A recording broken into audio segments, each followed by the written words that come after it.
एक स्वस्थ फसल हर कृषक का सपना है। इसके लिए यह जरूरी है कि फसलों को आवश्यक मात्रा में पोषण मिले, जिससे उनका बेहतर विकास हो और उत्पादकता में बढ़ोतरी हो।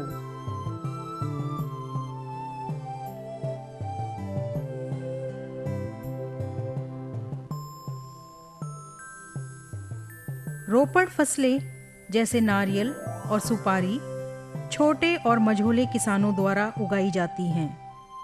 खाद के ऊंचे दामों की वजह से अधिकांश किसान अपनी फसलों को पर्याप्त पोषण नहीं दे पाते हैं। रासायनिक खाद महंगी ही नहीं, बल्कि इसका अधिकाधिक प्रयोग मृदा के स्वास्थ्य के लिए हानिकारक है। विभिन्न प्रकार की कार्बनिक खादों द्वारा की गई कार्बनिक कृषि इन सभी समस्याओं का एक उचित उत्तर है। केंद्रीय रोपण फसल अनुसंधान संस्थान ने एक नई कम लागत वाली तकनीक विकसित की है, जिससे कृषक रोपण फसलों के कूड़े करकट को केंचुओं की मदद से वर्मी कंपोस्ट में बदल सकते हैं। इस तकनीक को वर्मी कंपोस्टिंग की संज्ञा दी गई है। इस तरह बनाई वर्मी कंपोस्ट को पुनः नारियल बाग में प्रयोग किया जा सकता है। अच्छी तरह से प्रबंधित 1 हेक्टेयर नारियल बाग से औसतन 6 से 8 टन सूखे नारियल पत्ते, गुच्छों का कूड़ा इत्यादि प्राप्त होता है। इनको कंपोस्ट के रूप में बदलकर नारियल सहित विभिन्न फसलों के लिए उपयोग में लाया जा सकता है, जिससे इन फसलों के आवश्यक पोषण की अपेक्षित अंश की पूर्ति की जा सकती है।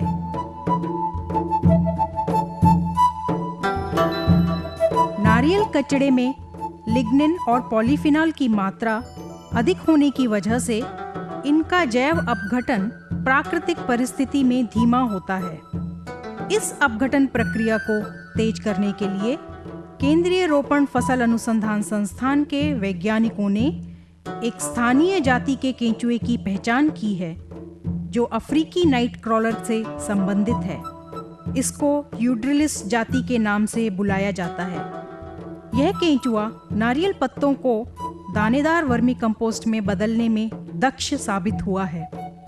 इस जाति का केंचुआ गहरे रंग का और जोरदार होता है। कृमिकोश भी स्थूल और गाढ़ा होता है। इसका नारियल कचड़े में अफ्रीकी केंचुए की अपेक्षा जल्दी बहुगुणन होता है। 1 टन नारियल पत्तों को वर्मी कंपोस्ट में बदलने के लिए करीब 1000 केंचुए की आवश्यकता होती है। इसलिए यह जरूरी है कि केंचुए पर्याप्त संख्या में उपलब्ध हों। केंचुओं के बहुगुणन के लिए भी एक साधारण तकनीक केंद्रीय रोपण फसल अनुसंधान संस्थान में विकसित की गई है। इसके लिए सड़ते हुए पत्तों और गोबर को एक भाग में मिलाकर संवर्धन माध्यम तैयार करें। इस मिश्रण को सीमेंट टंकी, लकड़ी के बॉक्स, प्लास्टिक बाल्टी या बेसिन में डालें, जिसमें जल निकासी की व्यवस्था हो। केंचुओं का न्यूक्लियर कल्चर 50 कृमि प्रति 10 किलोग्राम मिश्रण की दर से उपयोग करें। इसके ऊपर पर्याप्त छाया की व्यवस्था करें और पानी छिड़क कर आवश्यक नमी बनाए रखें। केंचुओं का बहुगुणन अधिक संख्या में कृमिकोश बनने से 1-2 महीने में 300 गुना हो जाता है। एक कृमिकोश से 2 से 3 बाल केंचुए निकलते हैं। वर्मी कंपोस्ट बनाने के लिए सही जगह का चुनाव करें। इसके लिए गड्ढों या सीमेंट टंकियों का उपयोग किया जा सकता है, लेकिन इस बात का ध्यान रखें कि गहराई 1 मीटर से कम हो। इन टंकियों में जल निकासी की व्यवस्था होना भी आवश्यक है। 2-3 महीने तक विघटित नारियल पत्तों को इकट्ठा करें। बिना काटे इन पत्तों का उपयोग करें, जिससे श्रम की बचत हो। पत्तों को उल्टा करके परतों में गड्ढे या टंकी में भरें। इन पत्तों के साथ ताजा गोबर 100 किलो प्रति टन पत्तों की दर से मिलाएं। गोबर अधिक मात्रा में उपयोग न करें, नहीं तो केंचुओं की रुचि नारियल पत्तों की अपेक्षा गोबर खाने में अधिक होगी।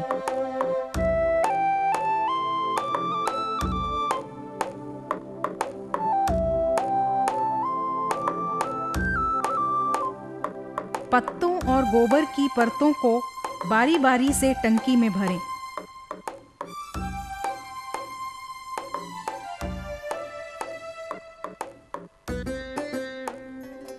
नियमित रूप से सिंचाई करके पर्याप्त नमी बनाए रखें।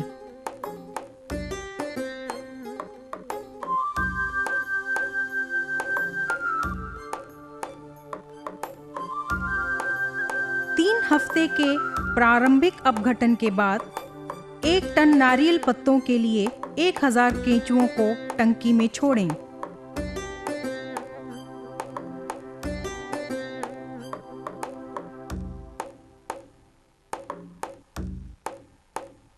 इसे सूखी घास या सूखे नारियल पत्तों से छायावरण प्रदान करें। यह ध्यान रखें कि केंचुओं पर सीधी धूप का बुरा असर पड़ता है। केंचुओं की गतिविधि बनाए रखने के लिए नियमित सिंचाई भी जरूरी है। केंचुओं को पक्षियों और चूहों से बचाने के लिए टंकी के ऊपर जाली का इस्तेमाल करें। 60 से 75 दिन के अंदर 70% कार्बनिक पदार्थों का अपघटन हो जाएगा और केंचुओं की संख्या भी दुगनी हो जाएगी। सिंचाई बंद करने के 2 हफ्ते के बाद वर्मी कंपोस्ट इकट्ठी करके छाया में सुखाएं। निचली परत से केंचुओं का संग्रहण करें और इन्हें पुनः वर्मी कंपोस्टिंग के लिए उपयोग में लाएं।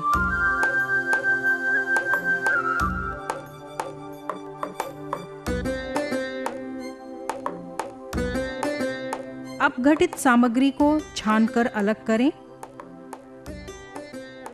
अब वर्मी कंपोस्ट तैयार है। नारियल पत्तों से बनी वर्मी कंपोस्ट में 1.2 से 1.8% नाइट्रोजन, 0.1 से 0.2% फास्फोरस और 0.1 से 0.4% पोटेशियम होता है। नारियल बागों में वर्मी कंपोस्टिंग गड्ढों या ढेरों में की जा सकती है, जिसमें कम लागत आती है, और समृद्ध खाद बागान में ही तैयार की जा सकती है। सुपारी उगाने वाले किसान भी वर्मी कंपोस्ट बनाने की प्रक्रिया का प्रयोग कचरे के पुनः चक्रण के लिए कर सकते हैं।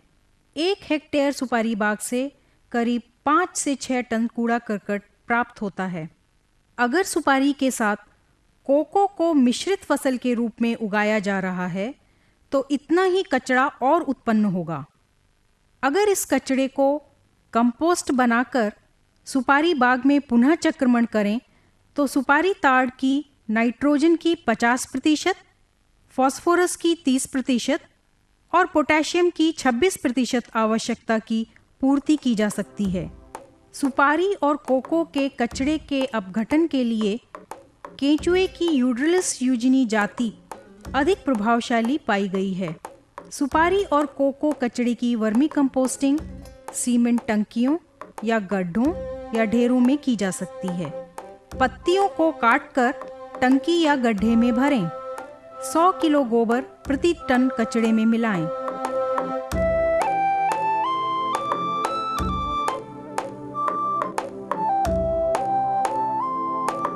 पानी छिड़ककर पर्याप्त नमी बनाए रखें। इस मिश्रण को अपघटन के लिए 2-3 हफ्ते तक छोड़ दें।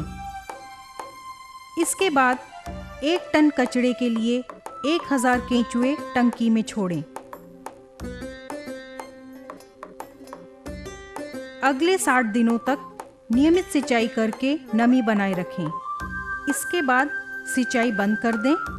इससे केंचुए निचली गीली परतों में चले जाएंगे।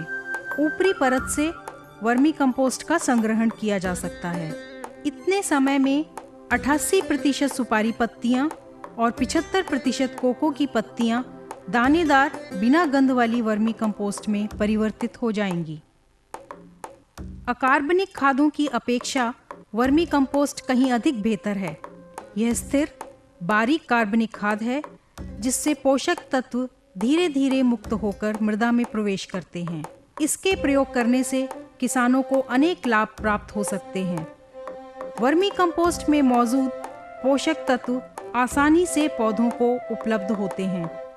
वर्मी कंपोस्ट के कार्बनिक पदार्थ सूक्ष्म होने की वजह से मृदा का भाग बन जाते हैं और मृदा के सूक्ष्म जीवों की क्रियाशीलता में सहायक होते हैं। यह मृदा की उर्वरता को भी बढ़ाती है। इसमें हार्मोन और विटामिन्स होते हैं जो पौध विकास में सहायक होते हैं। यह मृदा वातन, मृदा की जल धारण क्षमता एवं पौध की मूल वृद्धि भी सुधारती है।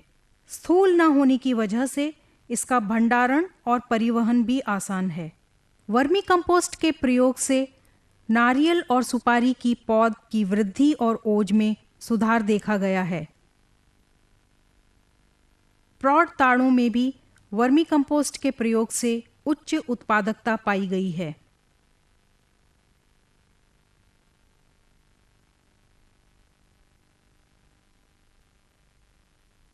वर्मी कंपोस्टिंग कार्बनिक कचरे को उच्च गुण वाली खाद में परिवर्तित करने वाली साधारण, कम लागत वाली और आसान प्रक्रिया है। यह खाद तरकारी, फल, सजावटी और रोपण फसलों के लिए पोषण का एक उत्कृष्ट स्रोत है।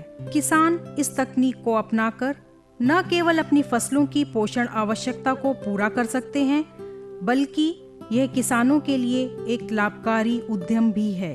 वर्मी कंपोस्ट के उत्पादन में लागत 2 रुपये प्रति किलो की आती है, जबकि बाजार मूल्य 7 रुपये प्रति किलोग्राम का है। वर्मी कंपोस्ट एवं केंचुओं की मांग दिन प्रतिदिन बढ़ती जा रही है और इसे पूरा करने के लिए केंद्रीय रोपण फसल अनुसंधान संस्थान विभिन्न राज्यों के किसानों और विकास एजेंसियों को केंचुओं का न्यूक्लियस कल्चर वितरित कर रहा है। बहुत ही कम समय में इस संस्थान से 5 लाख से भी अधिक केंचुए किसानों को प्रदाय किए जा चुके हैं। ना ये कृषि पणि തുടങ്ങിയിട്ട് 10-30 കൊല്ലമായി. കുറേ കൊല്ലം മുമ്പ് ഞങ്ങൾക്ക് ഈ കമ്പോസ്റ്റ് മെന്യൂർ എല്ലാം ഇനോർഗാനിക്കാണ് ഉണ്ടായത്. അതിൽ ഒട്ടും താല്പര്യമില്ലാതെ ഈ പുതിയ ജൈവവളം തുടങ്ങിയ മെയിനായിട്ട് തുടങ്ങിയത്. ഈ വർമി കമ്പോസ്റ്റ് കൾച്ചർ തുടങ്ങാൻ എനിക്ക് മെയിനായിട്ട് CP കുറേ ഡയറക്ടർ സാർ വന്നു. അവിടുത്തെ ഇപ്പോൾ ഡയറക്ടർ ഡോക്ടർ രാജ്കപൂർ വന്നു. പിന്നെ കുറേ അങ്ങനത്തെ സയൻറ്റിസ്റ്റുകളെല്ലാം വന്നിട്ട് എനിക്ക് നല്ല ഒരു പ്രോത്സാഹം കൊടുത്തു. ഡീകമ്പോസ് ലെയർ ബൈ ലെയർ ആക്കണം. ഞങ്ങൾ ഒരേ ലെവലല്ല.